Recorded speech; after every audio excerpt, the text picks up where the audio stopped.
आपने अब तक देश विदेश के अनेक लेखकों के काफी उपन्यास पढ़े हैं। आपकी राय में उनमें से सर्वश्रेष्ठ उपन्यास कौन सा है और क्यों? ये किसी एक मतलब इसमें उपन्यास, जैसा आप स्वयं मान रहे हैं कि बहुत उपन्यास पढ़े, तो किसी एक उपन्यास को इस तरह से नाम लेना मुश्किल है। मैंने अपने किशोरावस्था में शरद चंद्र को पढ़ा और आज भी शरद चंद्र का श्रीकांत और ख़ास तौर से उनका पथेर दाबी मुझे बहुत महत्वपूर्ण लगते हैं। जब थोड़ा और आगे बढ़ा तो कुछ विदेशी लेखकों को पढ़ा। जब हार्वर्ड फास्ट वगैरह को मैंने पढ़ा तो आज भी मुझे उनका आज विद्रोही या समर गाथा जो इन्होंने अमृत राय जी ने अनुवाद किए थे, आज भी वे अपने में अद्भुत मालूम पड़ते हैं। तो ऐसा, और बाद में जब भी जितने लोगों को मैंने पढ़ा, बहुत से रूसी लेखकों को पढ़ा, गोरकी की मदर किसी ज़माने में पढ़ी, अभी भी प्रदीप सक्सेना के अभिव्यंजना के लिए मैंने एक लंबा लेख उसका अक्टूबर क्रांति के संदर्भ में लिखा है।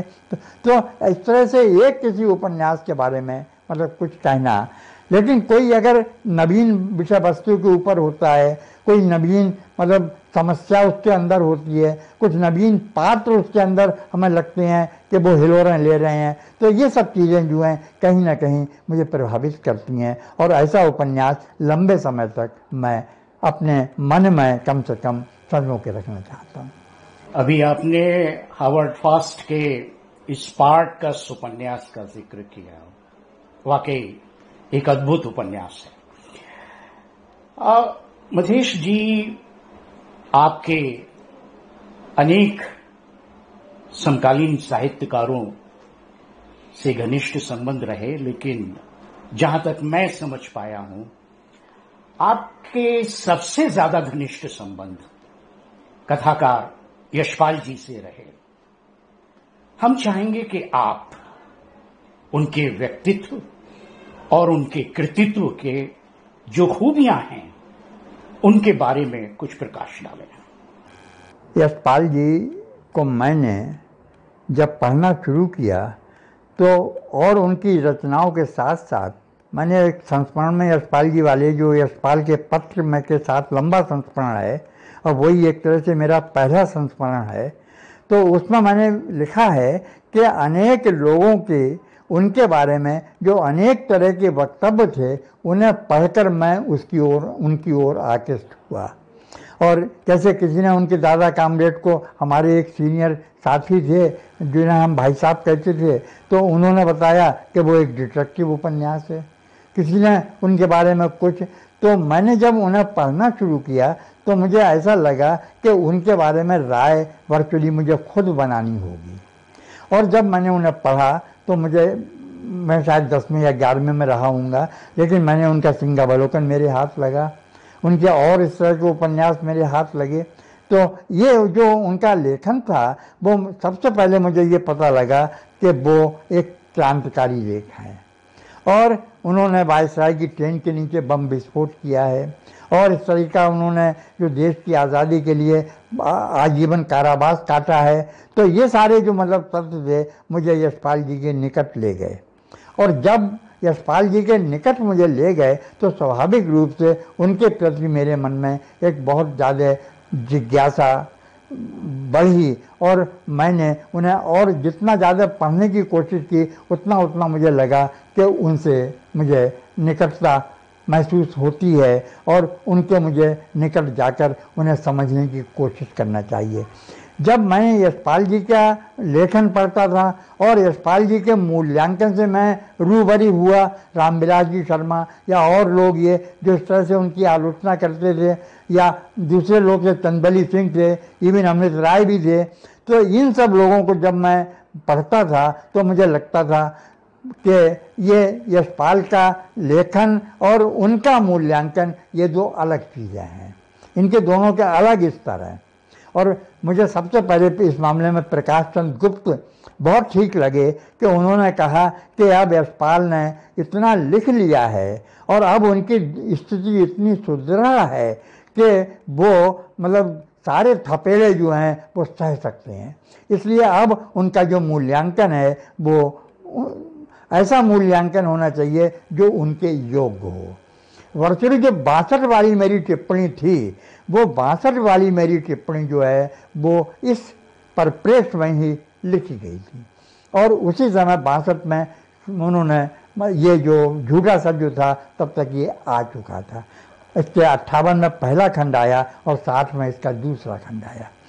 और इस पर भी लोगों ने अलग अलग तरीके की राय दी, और लेकिन आम तौर से इसे महत्वपूर्ण उपन्यास माना गया हिंदी का, और इसे टॉलस्टॉय के वार एंड पीस से जोड़कर देखा गया।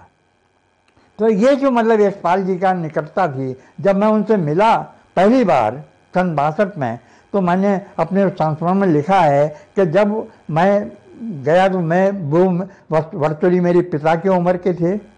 मेरे पिता का जन्म 1900 में हुआ था, उनका जन्म 1903 में हुआ था।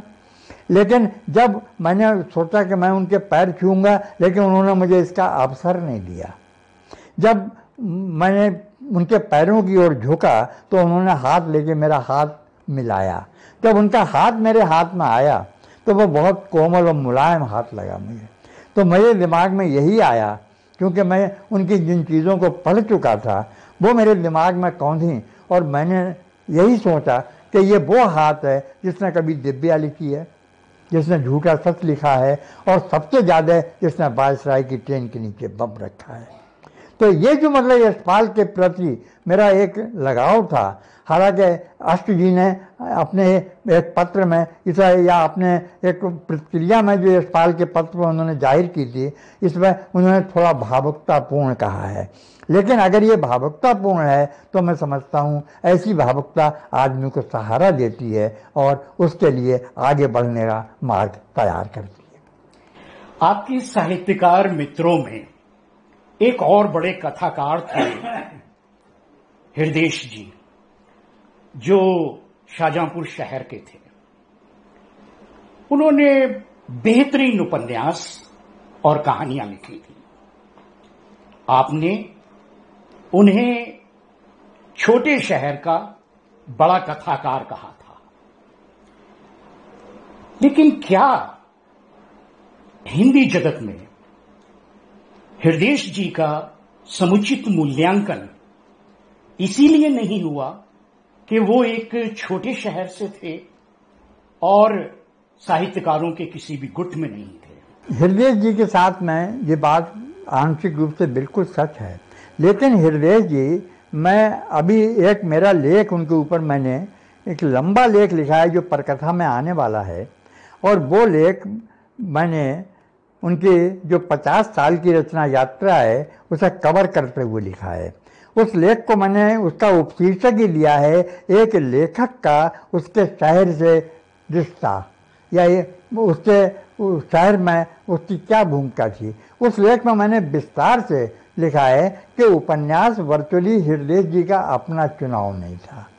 हृदयेश जी कहानियाँ लिखते थे, और उन्होंने अपनी पहली कहानी 1952 के आसपास लिखी थी, और उसके बाद में वो कहानी के रूप में तब तक उनकी 60-70 कहानियाँ छप चुकी थी। लेकिन जब वो भेजते थे अपनी सूची वगैरह कहानियों की किसी प्रकाशक के लिए, तो प्रकाशक उन्हें अपने प्रकाशनों की सूची बदले में भेज दिया करता था।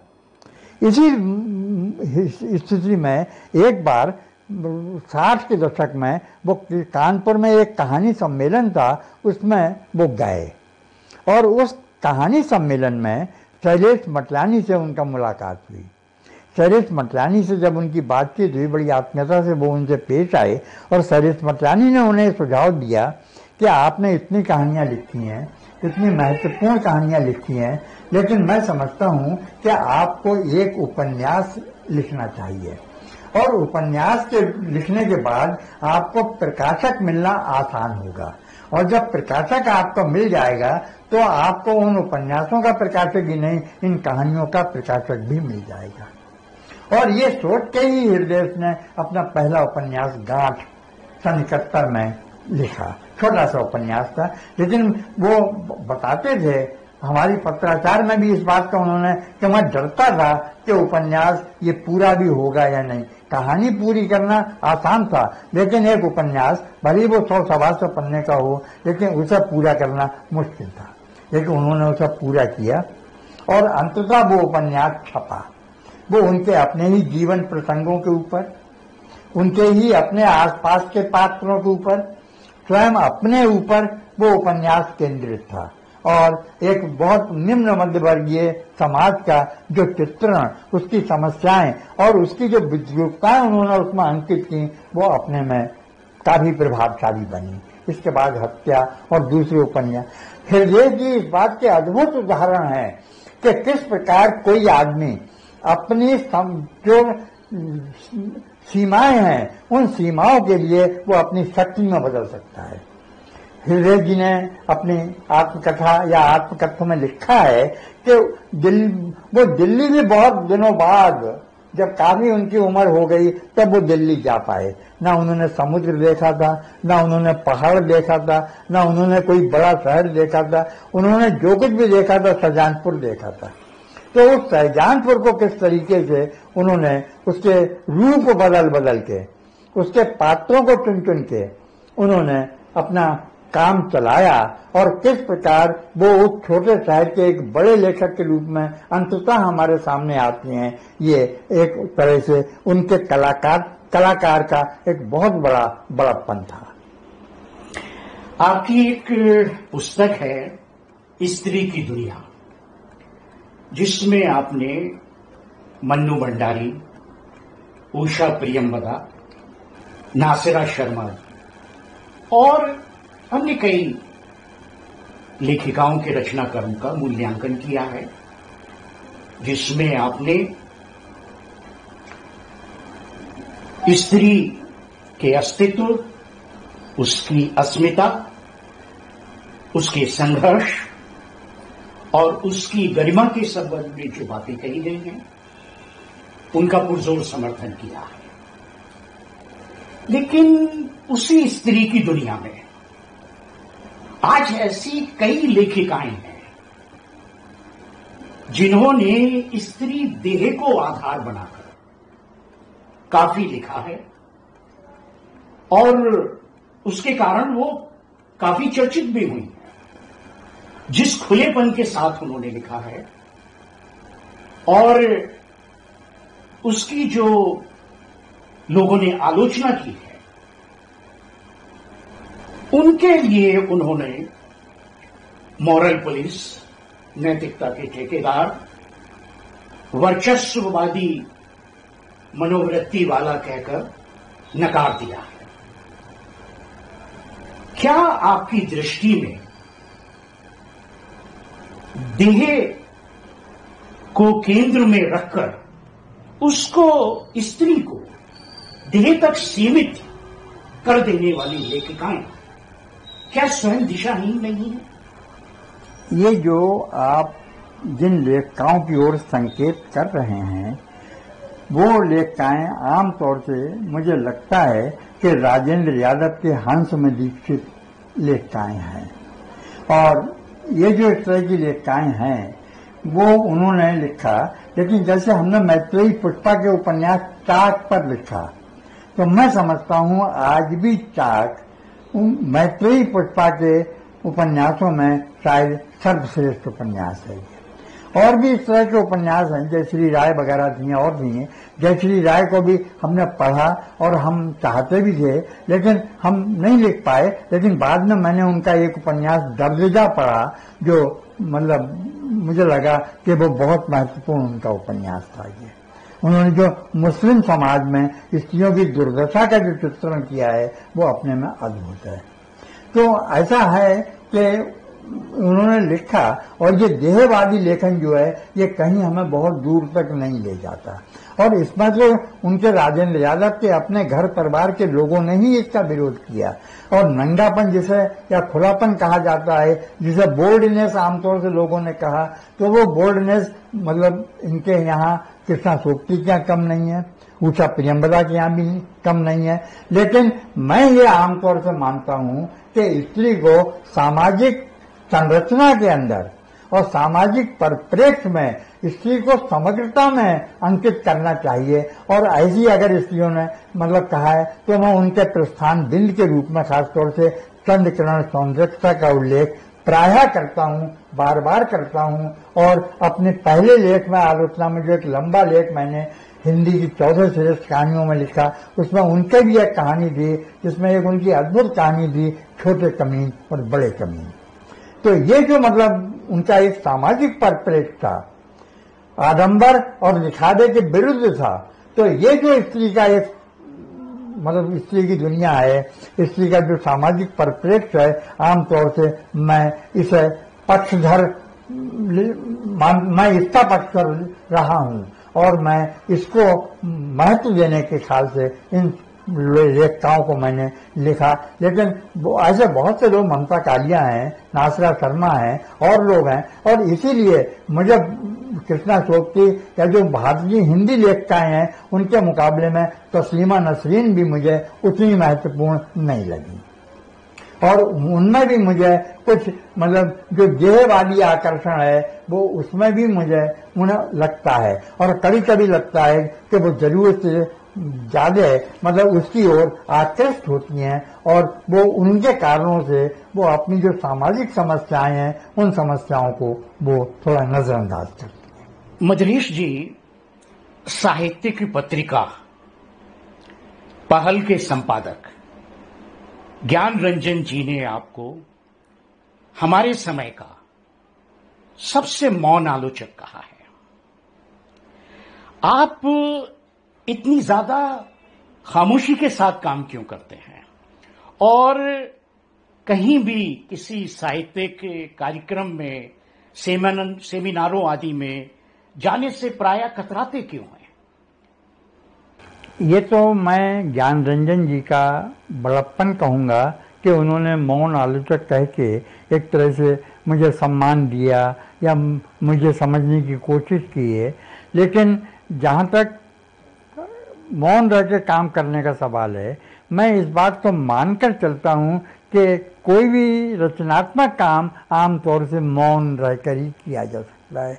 बड़पोलापन जो है वो रचना के लिए बड़ा फेटल होता है, और मैंने यही भरसक कोशिश की। जहाँ तक सेमिनारों वगैरह से या साहित्यिक गोष्ठियों वगैरह से अपने को बचाने का सवाल है, उसका एक सबसे बड़ा कारण शायद आप मेरी कस्बई मनोवृत्ति को कह सकते हैं। जब मैं बिसौली में था, एक बहुत छोटा सा कस्बा था, उसके बाद मैंने अपना आधा जीवन बदायूं में बिताया। बदायूं भी एक बहुत छोटा सा, उसके बाद बरेली आ गया। ये मेरा आलोचक का पूरा आकाश है जहाँ मैंने उड़ान भरी है। तो स्वाभाविक बात है कि यहाँ मुझे ना लोगों का साथ था, ना किसी से ज़्यादा लेखक और साथी मेरे साथ थे। ये तो ऐसी जगह में कहीं जाना और किसी सेमिनार वगैरह में अपनी शिरकत करना, वो एक तरीके से अपने बल पर करना था। ये तो उसकी अनेक अपनी समस्याएं थी, अकेले जाना, अकेले रिजर्वेशन लेना, अकेले यात्रा करना, तो और यात्रा भीड़ भी मैं रहा। कुछ सामाजिक और पारिवारिक परिस्थितियाँ भी ऐसी रहीं जिसने मुझे जाने के लिए कुछ बहुत ज़्यादा प्रोत्साहित नहीं किया। तो मुझे वही हृदय जी वाली बात कि अपनी कमज़ोरी को कैसे अपनी ताकत बनाया जाए, तो मुझे लगा कि लिखना और मौन रह के अपना काम करना यही शायद सबसे महत्वपूर्ण हो सकता है। ये और जिन भी लोगों से मेरी मुलाकात हुई या जिन भी लोगों से मेरा पत्राचार हुआ, उनकी बातों से मुझे यही लगा कि अंततः काम का मूल्यांकन जो है वो आपके काम पर ही होता है, काम का कोई विकल्प नहीं है। तो इस नाते मैंने अपने काम में ही अपने को लगाया और मुझे लगता है कि आज मुझे उसका संतोष है। आपके आज भी लंबे आलोचनात्मक लेख साहित्यिक पत्रिकाओं में बराबर प्रकाशित होते रहते हैं। वर्ष में आपकी 2 से 3 तक पुस्तकें प्रकाशित हो जाती हैं। आप इतना अधिक कैसे लिख लेते हैं? फिर मैं इस बात पर जोर देना चाहूँगा कि वो लिखना जो है वही मेरी प्राथमिकता है, और वही एक तरह से मेरे जीवन का उद्देश्य जैसा बन चुका है या बन गया है। और पढ़ना और लिखना और अपने आप को आमतौर से जो इस तरह की साहित्यिक या रचनात्मक गतिविधियाँ लोग जैसा मानते और महसूस करते हैं, उनसे अपने को बचा कर रखना। इसी कारण से शायद मैं जैसा आप जैसा कह रहे हैं इतना मैं कर सका हूँ या कर पाया। आपकी भविष्य में कौन कौन सी पुस्तकें प्रकाशित होने वाली हैं? अभी 4-5 किताबें मैंने लोगों को दी हैं। इसमें स्वराज प्रकाशन मेरी 3 किताबें छाप रहा है। एक तो एक संस्मरणों की पुस्तक है जिसका नाम है अपनों के बीच जी। एक उन्होंने मेरी किताब छापी है जिसमें कुछ स्मृति लेख हैं और कुछ और साहित्यिक लेख हैं। उसका नाम मैंने नाम ही रखा है स्मृतियों का उत्खनन जी। और तीसरी किताब प्रेमचंद काल से लेकर और अधुनातन उपन्यास के मूल्यांकन तक, और उस किताब का नाम है उपन्यास सीढ़ियों पर, कि किस प्रकार उपन्यास सीढ़ी दर सीढ़ी आगे बढ़ा। तो ये 3 बड़ी किताबें मेरी उनके पास हैं और कुछ किताबें लोगों के पास हैं। और इस तरीके से जो नया काम मुझे करना है, इधर मैंने राजेंद्र यादव और मन्नू भंडारी के ऊपर काफ़ी लिखा है, लेकिन अब मैं चाहता हूँ कि इनके जीवन और व्यक्तिगत संबंधों को आधार बनाकर एक लंबा लेख लिखूं। और मैंने उसका एक रोचक सा शीर्षक भी मन में सोचा हुआ है। अब कहाँ तक ये अमल में आता है, तोता मैना की कहानी, मैं इसे पूरा करना चाहता हूँ। और 1-2 लिंक लेख जोड़कर एक काम मुझे हृदय के ऊपर करना है। वैसे मैंने साहित्य अकादमी के लिए भी एक प्रस्ताव भेजा है कि मैं उनके ऊपर एक मोनोग्राफ लिखना चाहता हूँ। अगर वहाँ से बनता है अच्छा है, और अगर वहाँ से नहीं बनता है तो मैं एक काम हृदय के ऊपर भी करना चाहूँगा। बहुत सुंदर। बस एक आखिरी सवाल, आज की हिंदी आलोचना में ईमानदारी और लोकतंत्र कितना बचा है? बचा है या नहीं बचा है, लेकिन आलोचना इनके बिना चलती नहीं और चल नहीं सकती नहीं है। तो लोकतंत्र और ईमानदारी से ही आलोचना में विश्वसनीयता पैदा होती है। आप अपनी बात कहें, दूसरों की बात सुनने का मौका दें। और लोगों ने इसीलिए ये कहा है कि आप किसी एक खास तरह का जो रेजिमेंटेशन है साहित्य का, वो साहित्य को बहुत कामयाब नहीं होने देता। साहित्य में एक बहुलता और उसका विविध वर्णी चरित्र जो है वही साहित्य को जीवित रखता है। और आलोचना का काम जो है ऐसे साहित्य का मूल्यांकन करना और उसका विश्लेषण करना, ये आलोचना का काम है। तो ऐसी आलोचना जो है वो अपने में विश्वसनीय हुए बिना मतलब नहीं लिखी जा सकती। बहुत बहुत धन्यवाद मधुरेश जी आपका। मित्रों, आपने मधुरेश जी का साक्षात्कार देखा। उनसे बातचीत कर रहे थे रणजीत पांचाले जी। ये साक्षात्कार आपको कैसा लगा, हमें कमेंट बॉक्स में अवश्य बताइएगा। बहुत बहुत धन्यवाद।